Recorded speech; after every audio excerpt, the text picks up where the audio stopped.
Good evening. This is All India Radio and I am VC Pramod with the news at 9.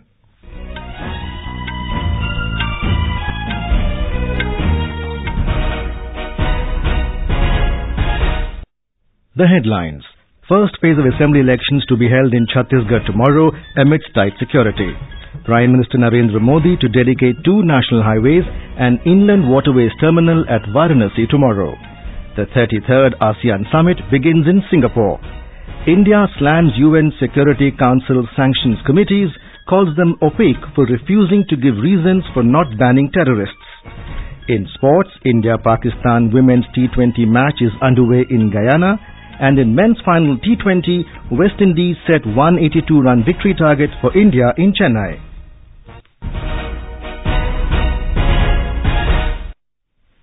In Chhattisgarh, the first phase of assembly elections is going to be held tomorrow. Polling will be held in this phase in 18 constituencies spread over 8 Naxal-affected districts.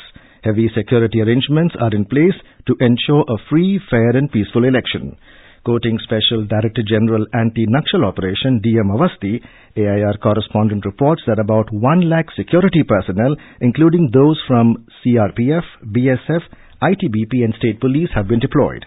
Indian Air Force and BSF choppers are also being pressed into service. A strict vigil is also being kept on the borders with Madhya Pradesh, Maharashtra, Telangana, Andhra Pradesh and Odisha. Polling in 10 Maoist-affected constituencies will start at 7 a.m. and will conclude at 3 p.m. In rest of the constituencies, polling time will be from 8 a.m. till 5 p.m. More from our correspondent.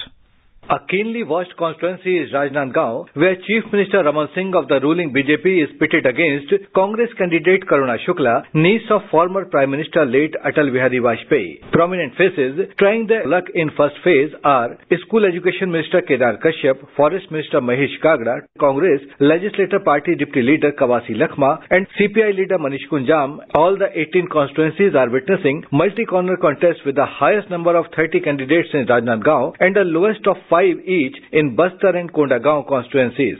Vikalp Shukla, AIR News, Raipur. The remaining 72 constituencies in the state will go to polls on the 20th of this month. Meanwhile, the BSF sub-inspector who was injured in the IED blast in Kanker district of Bastar region this morning succumbed to his injuries during treatment. The martyred sub-inspector Mahendra Singh belonged to the 35th Battalion of BSF. In another incident, a Maoist was gunned down in an encounter with security forces in Bedre area of Bijapur district this morning. One armed Maoist was also apprehended there. The BJP Central Election Committee meeting is underway at the party headquarters in New Delhi. The meeting is expected to finalize the list of candidates for ensuing assembly elections in states, including Rajasthan. The meeting is being attended by Prime Minister Narendra Modi, BJP President Amit Shah, and Union Minister Sushma Swaraj, among others. Prime Minister Narendra Modi will dedicate 2 important national highways and an inland waterways terminal on River Ganga at Varanasi in Uttar Pradesh tomorrow. The total length of the 2 highways is 34 kilometers and have been constructed at a cost of around 1,572 crore rupees. The Babatpur Airport Highway will link Varanasi to the airport and go on to Jaunpur, Sultanpur and Lucknow. With a flyover at Harua and a road over bridge at Tarna, it will reduce the travel time from Varanasi to the airport. This will prove a big relief to the people of Varanasi and to tourists and other visitors to the city. These projects will also provide increased employment opportunities, development of small and medium industries and give a boost to economic development in the area. Prime Minister will also dedicate to the nation an inland waterways terminal on River Ganga in Varanasi. This is the first of the 4 multi-modal terminals being constructed on River Ganga as part of the World Bank-aided Jal Marg Vikas project of the Inland Waterways Authority of India. The other 3 terminals under construction are at Sahibganj, Haldia and Ghazipur. Mining baron and former Karnataka Minister G. Janardhana Reddy was remanded to judicial custody till November 24th in connection with the multi-crore Ponzi scam case today. The former minister, who is facing charges of money laundering and bribery in the Ponzi scam, was arrested in Bengaluru today after marathon questioning by the police. Finance Minister Arun Jaitley today said the government's immediate target is to strengthen the banking system in the country.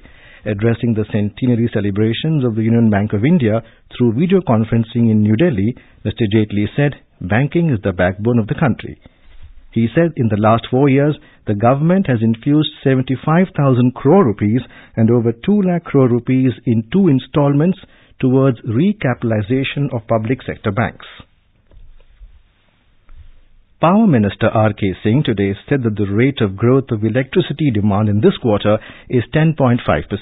Mr. Singh said this while inaugurating the 3-day international symposium to promote innovation and research in energy efficiency, Inspire 2018 in New Delhi. He said, the rate of growth in electricity demand this quarter is 10.5%. Demand today is about 12,000 megawatts higher than on the corresponding day last year. It's going to grow because we are adding 100,000 consumers every day. Those who are not connected, those who did not have the benefit of being connected to electricity. This is All India Radio giving you the news. For quick news updates round the clock, follow us on our Twitter handle at @AIR News Alerts. You can also log on to our website newsonair.nic.in. The 33rd edition of the ASEAN Summit began in Singapore today. Prime Minister of Singapore, Lee Hsien Loong, is the chairman of the summit, which will continue till the 15th of November, along with other related summits like the East Asia Summit, EAS, Regional Comprehensive Economic Summit, RCEP, and ASEAN Plus Summits. Opening ceremony of the summit will take place on Tuesday. Our correspondent covering the summit has filed this report.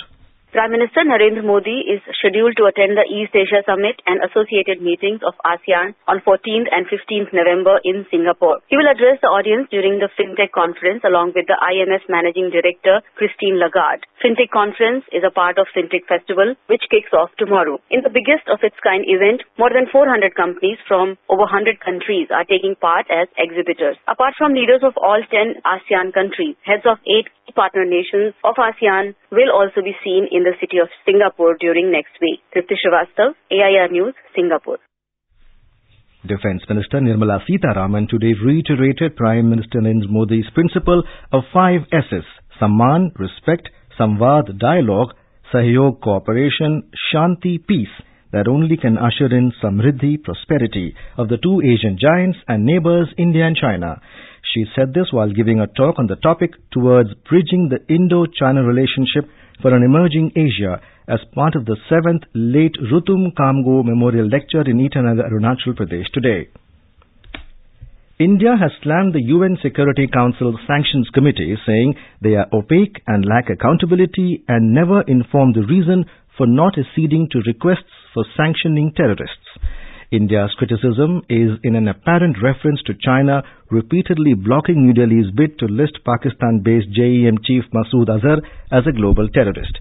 India's permanent representative to the UN, Ambassador Syed Akbaruddin, said, in an age where informed publics increasingly demand transparency from public institutions, the sanctions committees are the most egregious examples known to multilateralism in terms of their opacity and lack of accountability. He was addressing a UNSC debate on strengthening multilateralism and the role of United Nations on Friday. Sri Lankan Parliament Speaker today came out openly against President Maithripala Sirisena for dissolution of Parliament, while the new Prime Minister asserted that elections will go ahead as scheduled. Speaker Karu Jayasuriya, in a letter released this evening, said the executive branch led by President has seized the rights and powers of MPs who were elected to represent the people. The Speaker called upon public servants to remember their obligations for the country and refuse to execute any illegal orders they may receive.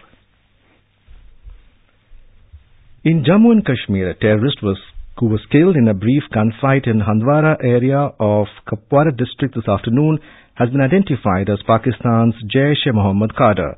Security sources informed that a terrorist attacked security forces checkpoint at Chotipura bypass of Handwara. A rifle and ammunition was also recovered from the area.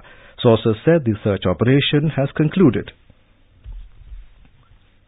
Information and Broadcasting Minister Colonel Rajyavardhan Rathore has said the country is moving on the path of growth and development under the leadership of Prime Minister Narendra Modi. Addressing a function in New Delhi today, Colonel Rathore said Mr. Modi has brought pride to the nation at the world level. He said the NDA government is implementing various schemes including Mudra Yojana, Ujjwala Yojana and Pradhan Mantri Suraksha Bima Yojana for the benefits of the poor and vulnerable sections of society. Beti Bachao, Beti Padhao scheme was launched by Prime Minister Narendra Modi to save the girl child and educate her. Its initial target was to balance the child-sex ratio between boys and girls. The scheme was implemented 3 years ago, and within this period, 282 crore rupees have been spent on it. Here is a ground report from our Jalandhar correspondent. Prime Minister has launched Beti Bachao, Beti Padhao scheme with the aim to make the nation more strong with the strength of its women. District Coordinator of NGO Mahal Welfare Service from Nangal of District Ropar said, मेरा नाम जसविंदर सिंह। हमारी संस्था ने स्वयं सहायता अनुभव का एक संगठन बना के घर घर में महिलाओं को स्वरोजगार दिया है। हमारी महिलाएं नॉन वोवन बैग, जूट के बैग, मलाई डोरी व सैनिटरी नैपकिन को लोगों के बीच में पहुंचा के अपना स्वरोजगार कर रही हैं। One beneficiary Uma Kalia from Nangal said, Jaswinder जी ने मुझे आइडिया दिया, आप कैरी बैग के ऊपर काम करो, जिससे कि सिलाई हर लेडीज कर लेती है, तो अपने घर पे बैठ के वो आराम से स्टिचिंग कर सकती है। तो मुझे वो आइडिया बहुत अच्छा लगा, तो मैंने उनके लिए मार्केट से जाके ऑर्डर लेना शुरू किया। This is a grand initiative taken for women empowerment. Gagandeep Kaur Devgan for AIR News from Jalandhar. The News Services Division of All India Radio, in its weekly bilingual live phone-in program Public Speak Tomorrow, will bring you a discussion on initiatives taken to boost MSME sector. This can be heard on FM Gold channel and additional frequencies from 9:30 p.m. Listeners can ask questions to the experts sitting in our studio on toll-free number 1800-115767. You can also ask questions on telephone number 011-2331-4444 and post queries on our Twitter handle @AIR News Alerts by hashtag AskAIR.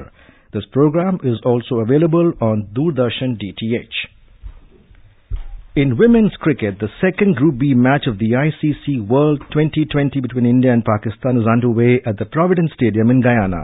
India won the toss but elected to field. Pakistan were 49 for 3 in 9.1 overs when reports last came in. The Indian team, led by Harmanpreet Kaur, are the overwhelming favourites today after they won the opening game against New Zealand by 34 runs on Friday.